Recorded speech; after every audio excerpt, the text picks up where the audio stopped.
Welcome. This is the question and answer session for December 24th.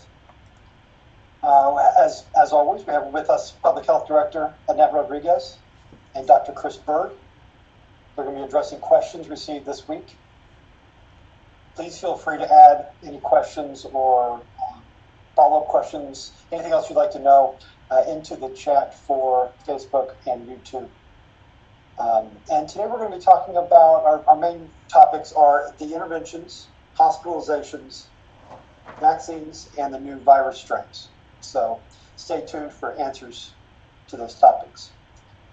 Dr. Bird, did you want to go first? I think we're going to start with Annette. Okay. So the first topic we're going to talk about is intervention. And the question is from viewers, are we due to have a shutdown here? And the answer is no. So Governor Abbott has been very clear that he is not going to push for a shutdown here in Texas. I mean, it would have to be, so severe, something that we've never seen before those talks would even ever come up again. And so at this point, I think the good news for especially a lot of people with businesses is that no, we are not planning on shutting down this community. But on the other hand, for individuals, we're still seeing a lot of COVID transmission in Nueces County and the coastal bend. So please continue to be vigilant and use your public health strategy. So the second topic is hospitalizations. And the question is, we're averaging 150 infections a day, but see the hospital capacity stay relatively the same. Is this from the Eli Lilly or the Regeneron treatments being given? And we'd like to say that yes, that these therapeutic treatments are very effective. And so we're very happy to see that. But we also know that we don't have enough doses. So we don't know how much of an impact it's making at this point. What I will say is, like Dr. Bird's been saying, for almost a whole year now, is that hospitalizations lag from COVID infection. And so we are starting to see that lag, and we're starting to see hospitalization numbers go up. And again, this might just be a little flurry of cases going up. We have to kind of keep monitoring it over time. But we are seeing hospitalizations going up, even in the med-surg as well as in the ICU. So I'm going to switch over to topic 3, vaccines. And one of the questions says, once vaccinated, you still have to wear a mask and social distance. Is it correct that it slows the severity but does not reduce the contagion?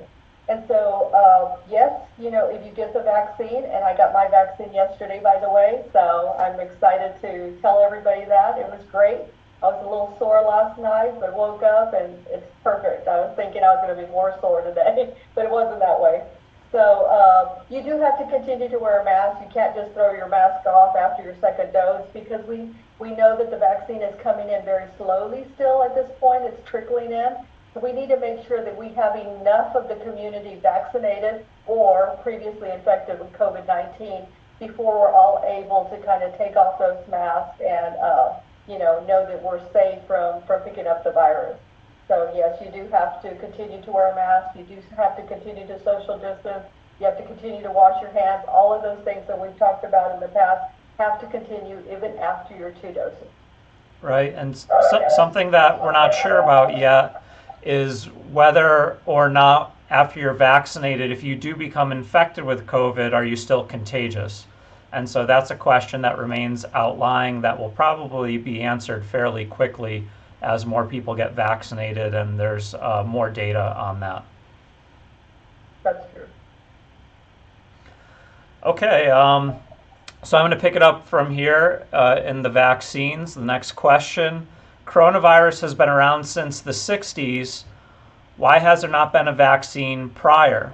And that's actually not true that there hasn't been a vaccine prior. There have been other vaccines for coronaviruses.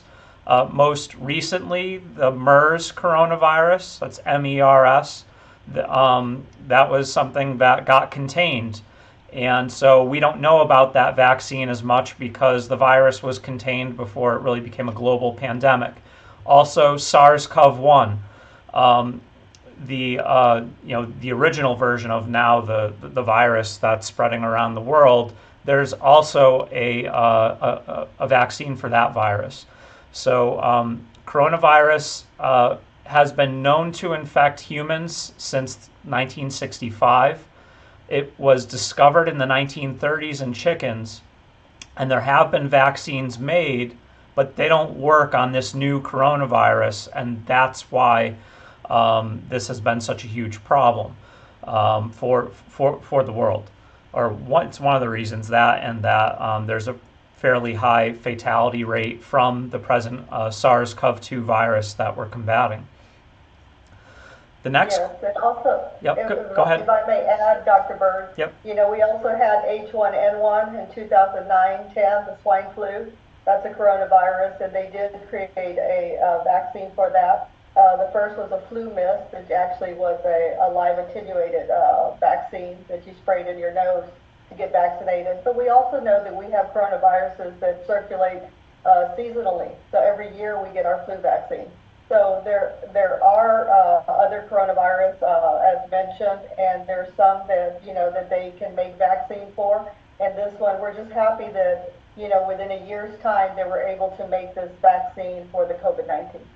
Right, and kind of following up on that, this vaccine for COVID-19, it's different than the previous vaccines in that it's completely designed on a computer, and then the messenger RNAs are created, and so it's completely controlled versus other vaccines have been made in other ways. So it wasn't like these vaccines were already in a place where we could just change the code of the messenger RNA and then have them work. So because of the pressing need for a vaccine, that's why the messenger RNA vaccines are getting used this time, really for the first time in mass use.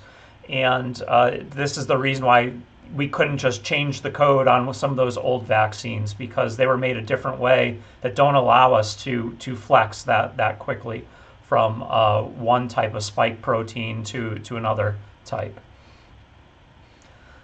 Okay, moving on to the next question. Why weren't older coronavirus evolutions called the novel coronavirus? And then there's a follow-up on that. How many types of coronavirus have there been? There's at least 7 known types of coronavirus that infect humans. And all of them, when they were first discovered, were called a novel coronavirus. The reason why this coronavirus, SARS-CoV-2, became known as the novel coronavirus is because those other coronaviruses weren't either they weren't as deadly or they didn't cause a global pandemic. And so this virus is the novel coronavirus because of that. And it's a name that's given early on in the discovery of a new virus. And this spread so rapidly around the world that we, as common civilians, came to know this term, the novel coronavirus, when normally the virus gets a name well before we all have to call it the novel coronavirus. The other thing that's really important is that in the name, the fact that it's novel is the part that's so important. It means that nobody had immunity to this virus, and thus it could spread through the population very rapidly. Like imagine the human population has a bunch of dried, tinder, and this new coronavirus is a flame.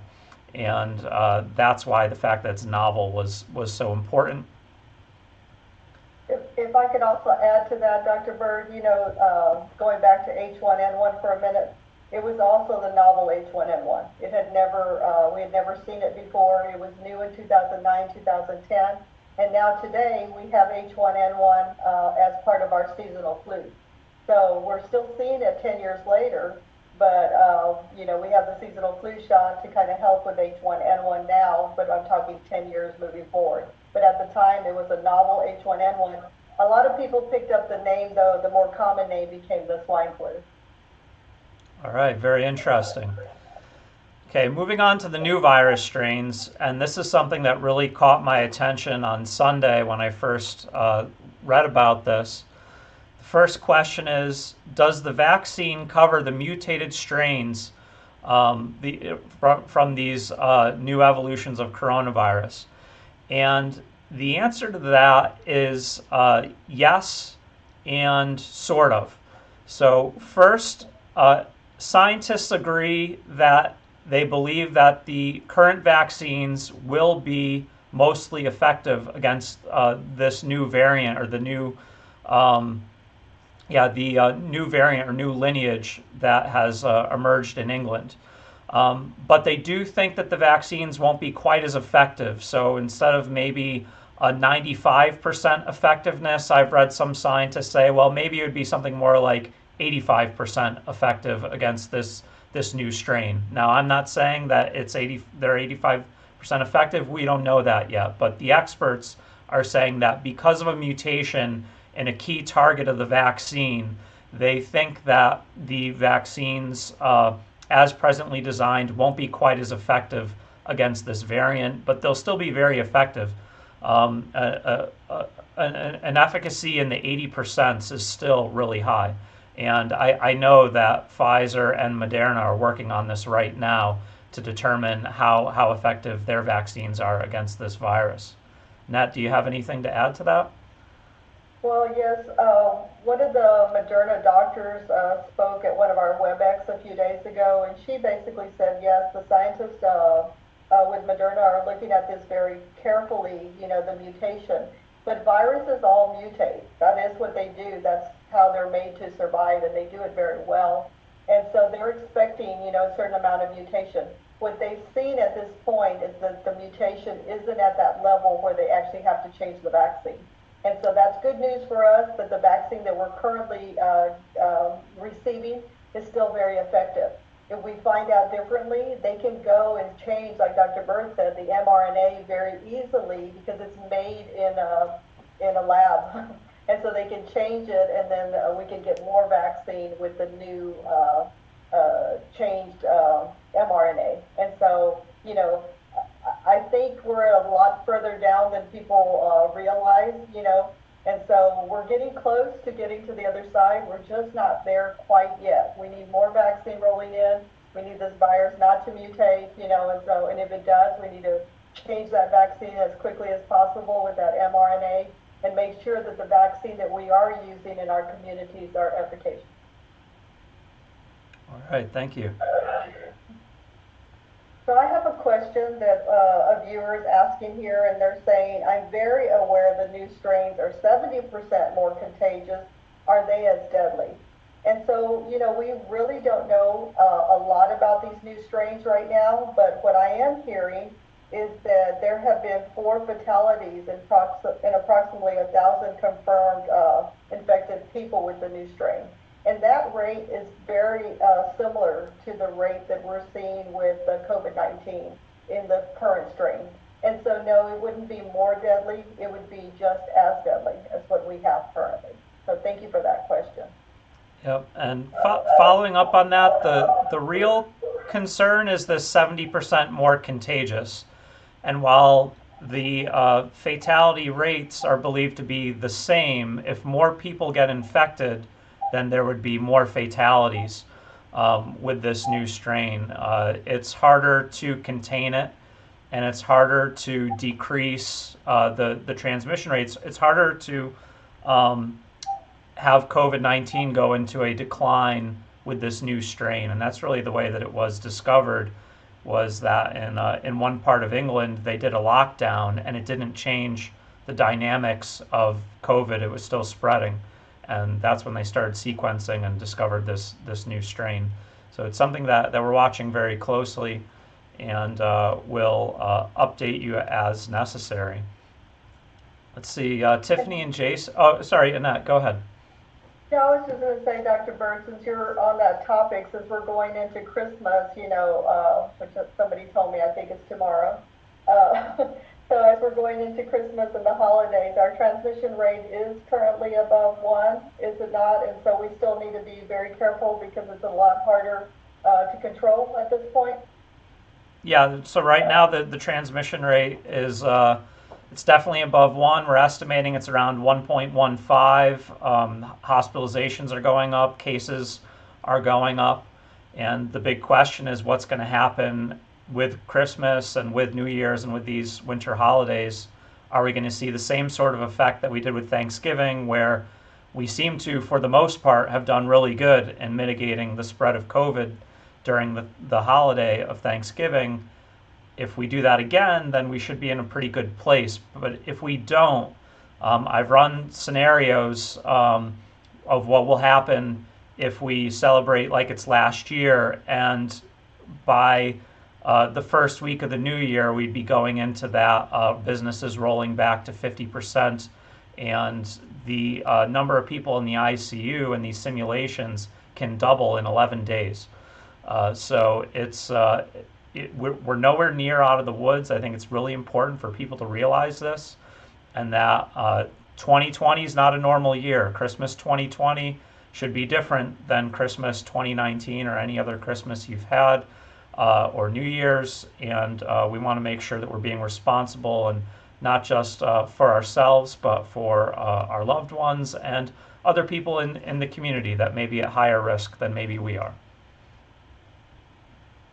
Thank you. Okay, so Tiffany and Jason, do we have any additional questions that might have popped up during today's discussion? I've got one. Is asthma considered one of the conditions for phase 1C? For phase 1B, yes. So, yes, phase 1B is the next phase that we're going to transition into. We still need to, get phase 1A out of the way, and we're doing everybody in tier 1, tier 2. Yesterday, we received 100 vaccines, and we vaccinated 170 people yesterday. And we're finishing off the vaccine this morning because the state has asked us to vaccinate with a sense of urgency, because there is a sense of urgency. We're in the middle of a pandemic that's getting worse, not better. And so we need these vaccines, and we're, all going to have the hope that we're all looking for at the end of the tunnel. And so we're vaccinating as quickly and safely as possible. So, and we're moving forward to try to get as many people vaccinated as soon as we receive more vaccine. So we're letting the state know we've used our vaccine up, send us more, and we'll move into the phase 1B. And the phase 1B is anybody 65 years and older, or 16 years of age and older with comorbidity. And yes, asthma is a comorbidity. So if you're 28 years old and you're an asthmatic and we're in phase 1B, can you get vaccinated? Absolutely. So we should see a lot more people get vaccinated in phase 1B. And I want to make sure that people understand that, because everybody's emailing and texting us at the health department and calling us saying, well, when is it open for the general public? Don't worry about that population, because you're probably going to fall into a group before we get to the general population or the general public. Once we get to the general public, at least with H1N1, and we do see history usually repeats itself, we have very few people coming through the lines at that point. Thank you. You're welcome. Okay, if there's no other questions, then I think, Jason, you're going to bring us home. Sure. I want to thank everybody for tuning in. Remember to hit social media at CBCovid. Monday, I believe we should have a new report from Dr. Bird. And the next one of these sessions will happen next Thursday, being Christmas Eve. Normally it will be Friday, but next Thursday, we'll do this one more time. I want to thank everybody for Annette and Dr. Bird for taking those questions. And thank everybody for tuning in. Have a very safe holiday. Thank you, everybody. Happy holidays.